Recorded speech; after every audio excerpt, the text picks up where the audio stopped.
Tiga.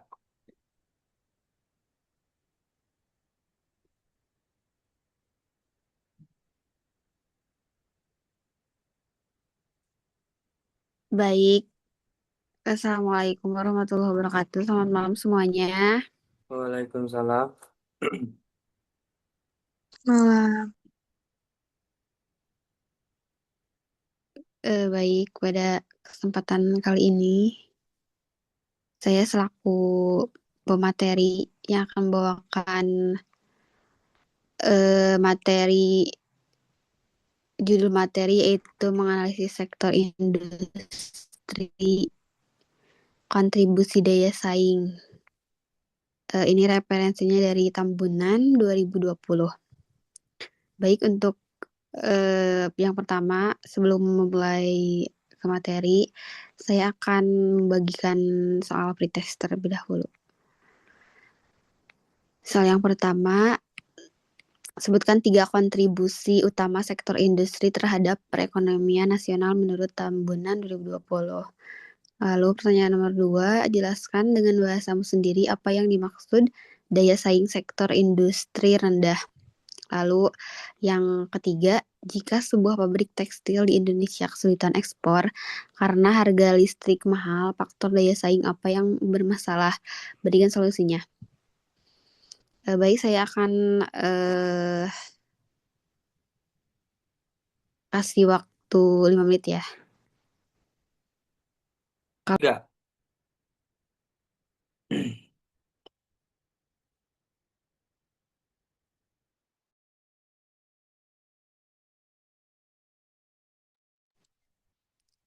Baik, ada yang mau menjawab. Nomor satu. Izin menjawab nomor satu. Tadi Baik, silakan. sebutkan 3 kontribusi utama sektor industri. Yang pertama ada penciptaan nilai tambah. Kemudian yang kedua ada peningkatan PDB. Kemudian yang ketiga ada peningkatan ekspor dan penyediaan lapangan kerja. Mungkin itu tiga kontribusinya. Mungkin ada yang mau menambahkan. Baik, mungkin cukup ya. Untuk pertanyaan nomor 2, boleh silakan yang mau menjawab. Saya ingin menjawab, Kak. Boleh silakan. Soal nomor 2, jelaskan dengan bahasamu sendiri apa yang dimaksud daya saing sektor industri rendah. Menurut saya, kondisi ketika produk industri dalam negeri sulit bersaing di pasar global karena biaya produksi tinggi, produktivitas rendah, atau teknologi yang ketinggalan, sehingga kalah dengan produk impor. Itu aja.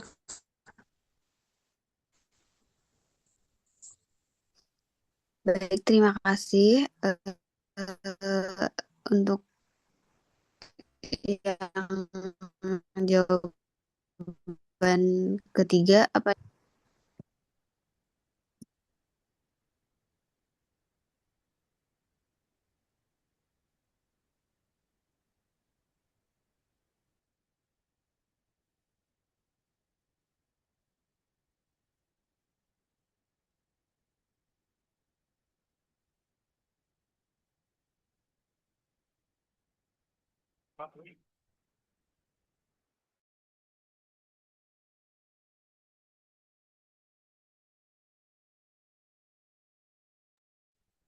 Irfan mau menjawab, silakan. Boleh, saya ingin menjawab. Jika salah sebuah pabrik tekstil di Indonesia kesulitan ekspor karena harga listrik mahal, daya saing apa yang bermasalah?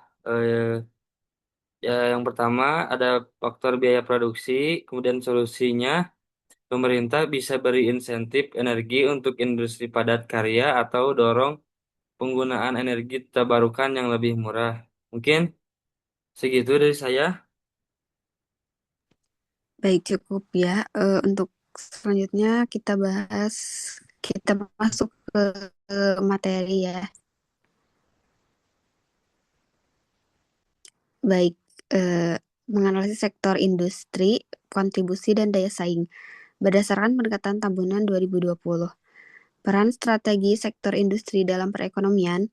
Sektor industri, terutama industri manufaktur, berperan sebagai engine of growth atau mesin penggerak pertumbuhan ekonomi. Alasannya karena industri memiliki efek pengganda yang kuat ke sektor lain. Industri mengolah bahan mentah menjadi barang bernilai tambah lebih tinggi. Proses ini menciptakan rantai nilai dari hulu ke hilir, menyerap tenaga kerja dan menghasilkan devisa. Di Indonesia, sektor manufaktur konsisten menjadi kontributor terbesar kedua terhadap PDB setelah perdagangan. Tanpa industrialisasi, sebuah negara sulit keluar dari jebakan negara berpendapatan menengah karena terlalu bergantung pada komoditas mentah yang harganya fluktuatif. Bentuk kontribusi sektor industri. Kontribusi industri bisa diukur melalui 4 dimensi utama. Yang pertama, kontribusi terhadap produk domestik bruto atau PDB. Sektor manufaktur menyumbang sekitar 17-20% PDB Indonesia. Angka ini menunjukkan bahwa hampir 1/5 aktivitas ekonomi nasional berasal dari proses pengolahan barang. Pertumbuhan industri yang tinggi biasanya diikuti pertumbuhan ekonomi nasional yang lebih cepat. Yang kedua, kontribusi terhadap ekspor dan devisa. Lebih dari 70% ekspor non-migas Indonesia berasal dari produk manufaktur. Contohnya CPO, olahan tekstil dan produk tekstil, elektronik, alas kaki, dan produk kimia. Artinya industri menentukan posisi neraca perdagangan dan ketersediaan devisa negara. Yang ketiga ada penciptaan nilai tambah. Nilai tambah adalah selisih antara nilai output dan nilai input antara industri. Nilai input antara industri mengubah bahan baku murah menjadi produk akhir yang mahal.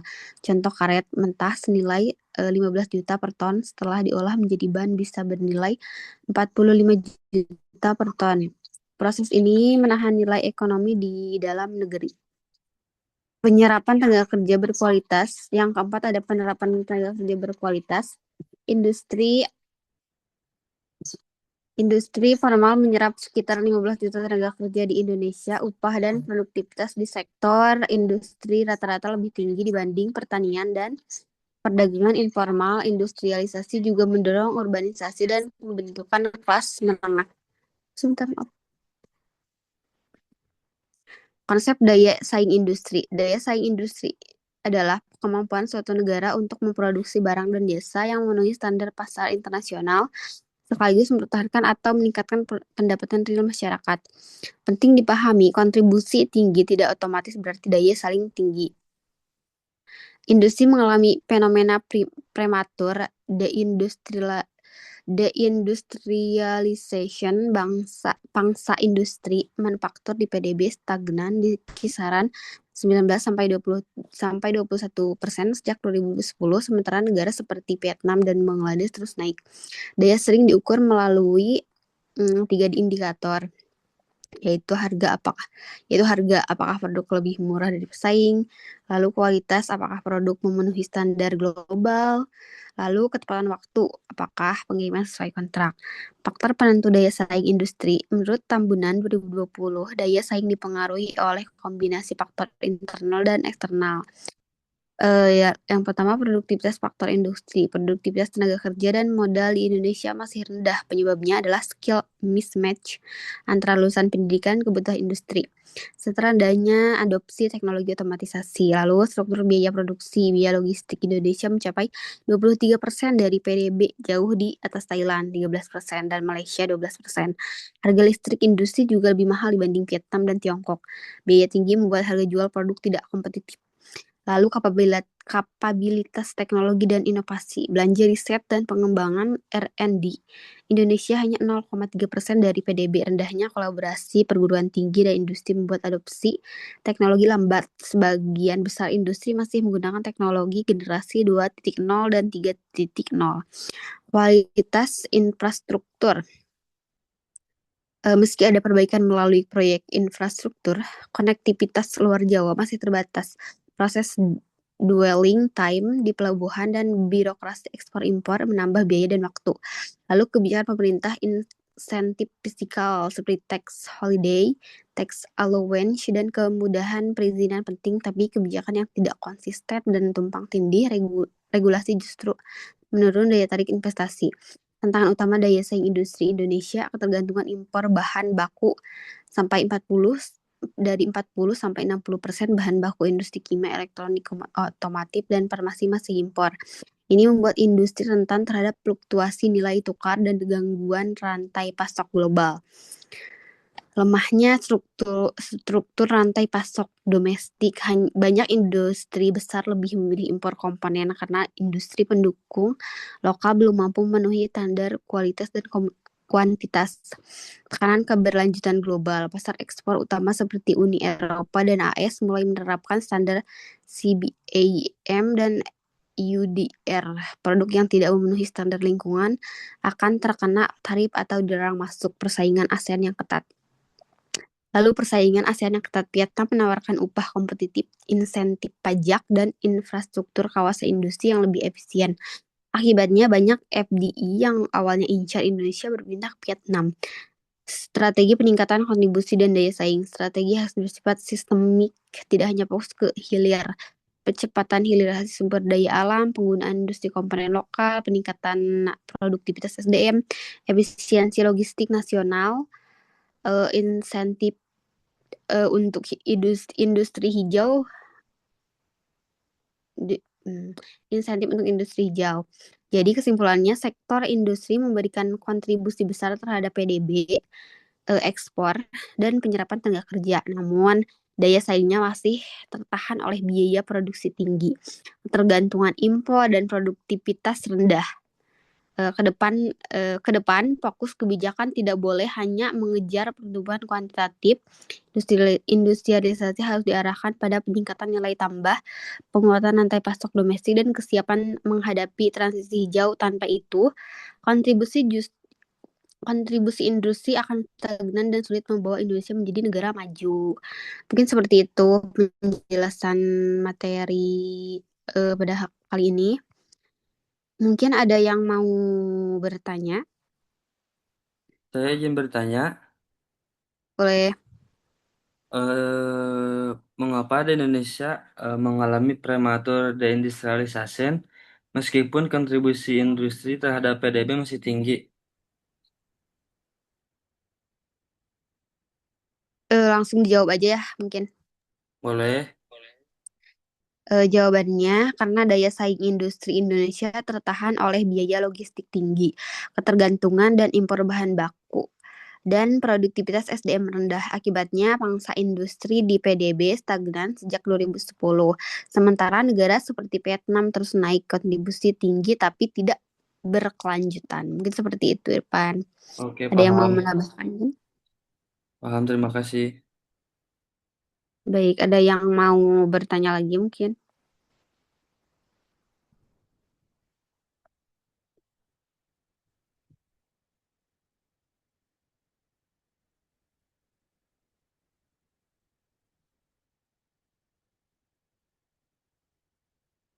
Oh, Ripki mau bertanya ya, tidak bisa on mic.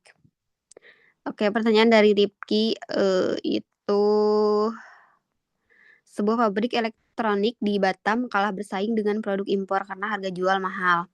Faktor daya saing apa yang paling mungkin bermasalah dan kebijakan apa yang bisa membantu? Baik, jawabannya faktor biaya produksi dan logistik. Kebijakan yang bisa membantu ini seperti insentif listrik untuk industri padat modal, percepatan digitalisasi, pelabuhan untuk menurunkan time, dan insentif substitusi impor komponen lokal. Seperti itu. Terima kasih.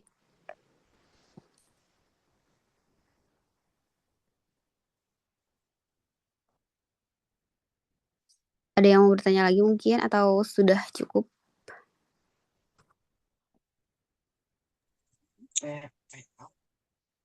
Cukup, Kak. Oke, baik. Terima kasih. Mungkin selanjutnya akan dikasih soal untuk post test ya. Sebentar.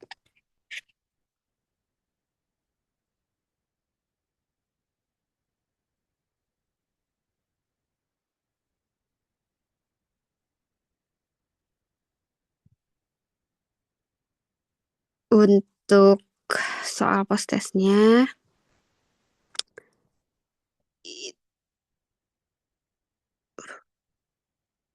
Sebentar.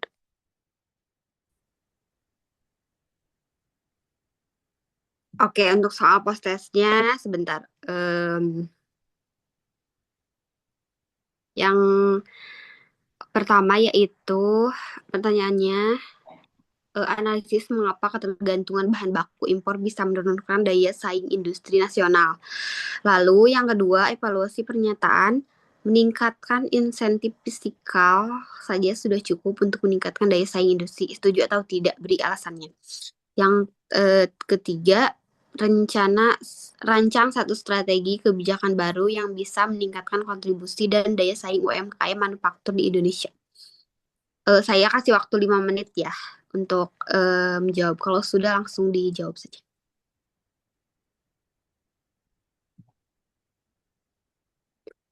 Oke, apakah ada yang mau jawab? Silakan. Saya nomor 1. Baik, silakan. Sebentar. Untuk pertanyaannya itu yang analisis mengapa ketergantungan bahan baku impor bisa menurunkan daya saing industri nasional. Betul? Betul.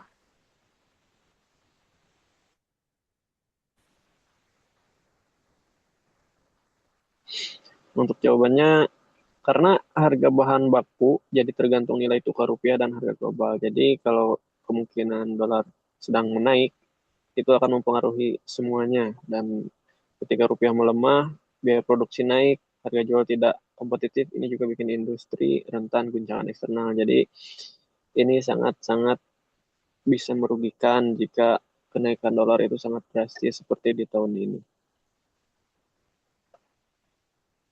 Baik, cukup terima kasih. Mungkin ada yang mau menambahkan atau cukup saja? Dari saya cukup.